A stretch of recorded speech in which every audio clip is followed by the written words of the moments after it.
سرخط خبرهای مهم. حکومت برای خریدن گندم 50 میلیون سومانی قرض داده است. سنجش کاری ناظران صخره که از نزدیکان بازداشت شده ها پول نگرفتند و مدال طلایی پهلوانی جوان تاجیک در قهرمانی جودوی آسیا.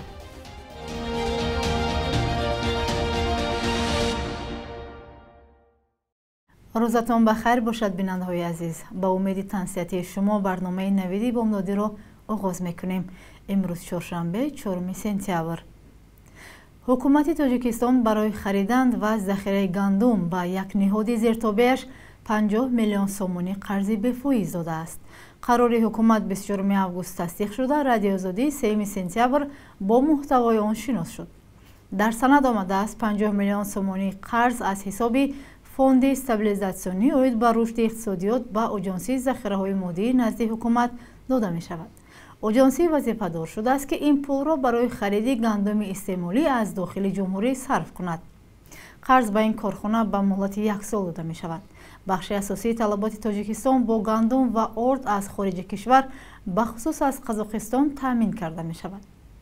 طبق امور رسمی در نیمه اول سال روان به تاجیکستان قریب 464,000 تن گندم وارد شده است.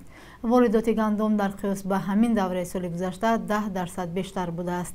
طلبات سالانه ساکنان به آرد تقریبا 1.5 میلیون تن است و مقامات میگویند برای استحصال این مقدار غله زمین کشت ندارند. منتقدان از نبودن استراتژی مشخص در این بخش میگویند.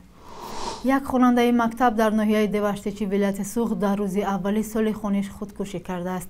دادستانی سبب خودکشی را تحقیق میکند. دوران ذکراللهیف مدیر شعبه معارف ناحیه دیوشتچ با خبرگزاری از پلوس گفته است که این خواننده روز 1 سپتامبر در خانه خود را به دار کشیده است. او در صنف 9 یکی از مکتب‌های ناحیه تحصیل داشت و پیشتر حجت‌هایش را برای ادامه تحصیل به یکی از گیمنازیاها سپاریده بود. میخواست علم‌های دقیق را خوبتر از خود کرده به دانشگاه طبی تاجیکستان داخل شود، گفته است منبع. سبب خودکشی این خواننده مکتب معلوم نیست و هم در خبر گفته نشده است که این خواننده دختر است یا پسر. به نقل همصحبتی از پلوس، این خواننده بعد از هم جدا شدن والدانش با مادرش در خانه پدراندر زندگی داشته است. این اولین حادثه خودکشی در دیوشتچ نبوده. ماه مارس امسال نیز یک خواننده مکتب در جماعت دهاتی مجون این ناحیه خودکشی کرده بود. کمیته تفتیشات روسیه سنجش فعالیت بازداشتگاه ساخارova که در کنار مسکو قرار دارد آغاز کرده است. یولیا ایوانووا نماینده کمیته گفته است که در دایره پرونده جنایی اوید به قلابی کارهای تفتیشاتی ادامه دارد. یک منبع به خبرگزاری РБК اطلاع داده است که کارمندان ساخارова با طلب مبلغ به خویشاوندان مهاجرانی که در آنجا قرار داشتند دیدار و اخراج آنها را به وطن وعده می‌کرده است. به نوشته تلگرام کانال شد سخن درباره دو ناظر 33 ساله و 58 ساله مرکز می رود که شهروندان خارجی را حجت گذاری می کردند. تلگرام کانال دیگری روسی 112 نوشته است که ناظران مرکز برای یک واخوری 5,000 روبل و برای فرستادن به وطن 30,000 روبل طلب می کردند. فعلا گمانبران بازپرسی می شوند. در بازداشتگاه ساخارova در مسکو مهاجران نگهداری می شوند که برای ویران کردن قانونگذاری بودوباش روسیه بازداشت و به وطن باید اخراج شوند. بیشتر مهاجران شکایت می کردند که در این مرکز تحقیر و شکنجه شده، حتی از کارت‌های بانکیشان پولها گم می شدند. نمایندگان کنسولگری تاجیکستان در روسیه ماه ایول امسال گفته بودند که فعلا در ساخارova 136 شهروند کشور نگهداری می شوند. در میان آنها زنان نیز بوده است. یک راهب یا روحانی نصرانی اوکراینی در سبقت‌های ورزشی رقابت نموده از این راه برای جبهه و نظامیان در کشورش پول جمع می‌کند. سربازان اوکراینی اساساً با کمک نظامی متحدان خود در سراسر جهان تکیه می‌کنند، اما افراد علاهیده از داخل و خارج کشور هم با مبلغ میلیاردها دلار به آنها لوازمات و تجهیزات ضروری می‌رسانند. این گزارش درباره یک راهب است که برای کمک به نیروهای مسلح اوکراین مبلغ‌های زیاد جمع آورده است. مکری دودکا راهب اوکراینی در کلیسای یونانی کاتولیکی شغل وزنبرداری و بدنسازی دارد. با مربیش پاول زینکو در این تالار نه چندان کلان تمرین می کند. تالار هم در نزد کلیسا است. من هر هفته به نزد او میآیم. چند سال است که به این کار مشغولم. تنها برای تمرین نیست. به من اینجا پسند است. تمرین‌هایش نتیجه دادند. دودکا قهرمان اوکراین اوید به پاور لیفتینگ شد. میگوید آموزش فعالیت ورزشی با راهبی آسان نیست. بعضاً بسیار مشکل است، زیرا در ترکیب خوراک باید پروتئین یا سفیده نباشد، مخصوصاً وقتی روزه 2 ماه پیش است. ایدی فوسا ما تماما گوشت نمیخوریم، ماهی هم بسیار کم میخوریم.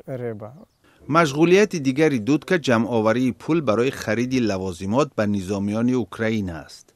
در یک معرکه خیریه در یک روز قریب $2600 جمع آورده است. ماه اپریل پس از پیروزی در سبقت جام سپارتا در اوکراین وی مقصد گذاشت که 5 برابر پول بیشتر جمع آورد. راستی من در 2 روز قریب $12,000 جمع آوردم. بعد مسابقه مردم زیادی مرا تبریک گفتند و نوشتند، ولی من از مردم خواستم که به جای این به نیروهای مسلح اوکراین خیر کنند. با گفته دودکا وی توانست در 4 ماه از اوکراینی‌های سراسر دنیا $225,000 جمع آورد. من با خانم اولیا در عبادتگاه هستیم. درود بر عیسی مسیح، شرف بر اوکراین. با کمک و همکاری راهب دودکا سازمان خیریه بالهای پیروزی توانست 350 پهپاد یا درون خریده به جبهه فرستد. نظامیان اوکراینی از کمک‌های یک راهب در حیرت ماندند. وقتی من این پهپادها را گرفتم به سربازان گفتم که این کمک راهب مکره است. بچه‌ها حیران شدند که چطور یک نفر میتواند چنین کمکی کلان رساند. دودکا حالا نیت دارد معرکه دهم خیریه خود را برای قواهای مسلح اوکراین آغاز نماید.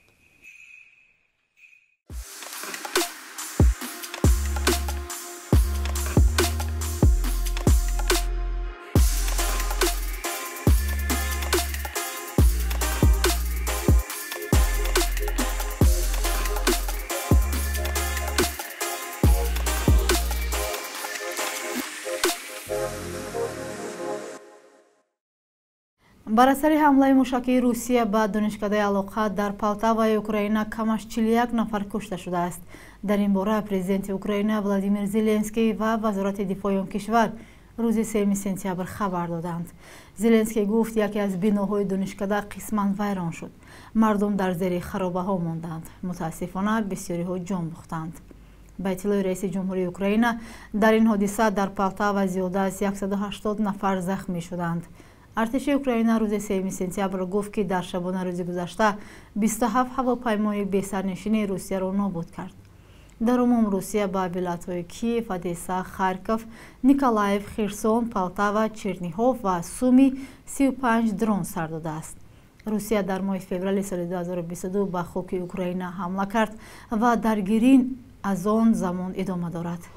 محیدین اسداللهیف پهلوان جوان تاجیک در قهرمانی آسیا میان نوجوانان در رشته جودو که از 3 آگوست تا 1 سپتامبر در شهر مونگیونگ کره جنوبی دور گردید مدال طلا به دست آورد. به اطلاع فدراسیون بین‌المللی جودو در مسابقه میان نوجوانان 160 ورزشگر از 17 کشور قاره آسیا اشتراک کردند.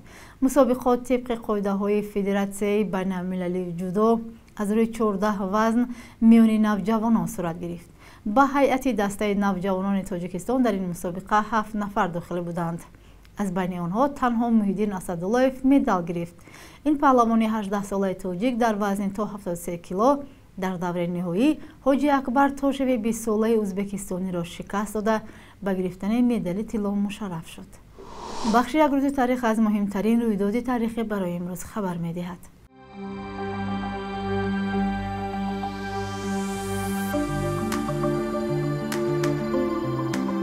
سال 1939 با قرار حکومت تاجیکستان شوروی در استالیناباد ساختمان اولین کارخانه استحصال سمنت شروع و آن 3 سال بعدش به استفاده داده شد. 4 سپتامبر سال 1960 شکل نو بازسازی شده کارخانه به کار پرداخت و اقتدار استحصالی محصولات مهم بیناکاری را به بیش از 1 میلیون تن در سال رسانید. این کارخانه تا سال 2019 عرضی وجود کرد و با سبب انتقادهای سخت از آلوده‌کنی فضای پایتخت بسته شد. در حدود ناحیه ورزاب ساختمان کارخانه نوی سمنت تاجیک شروع شد که مربوط به اعضای خانواده پرزیدنت تاجیکستان می باشد.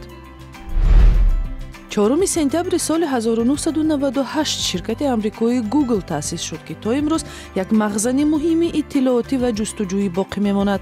شرکت واقع در ایالت کالیفرنیا آمریکا یکی از بانفوذترین و گرانبهاترین شرکت‌های اینترنتی جهان به حساب می‌رود. گوگل در اینترنت خدمات فراوان مهیا کرده است که در برابر استفاده اطلاعاتی برای بسیاری‌ها در سراسر جهان امکان کار و درآمد را مهیا می‌کند.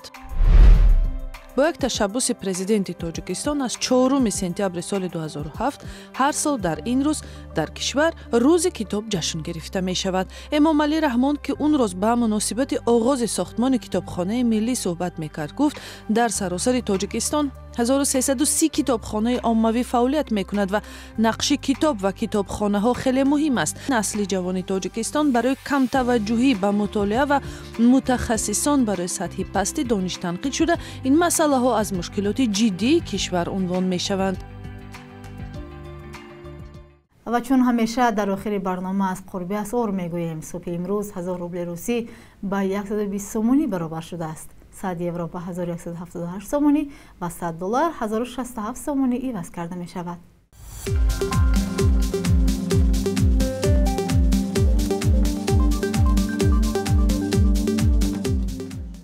بینندگان عزیز، تشکر که تا این لحظه ما را همراهی کردید. خبر و گزارش بیشتر را دوام روز در سامانه و شبکه‌های اجتماعی رادیو آزادی پیدا کنید. تا فردا در همین وقت ساعت خیر.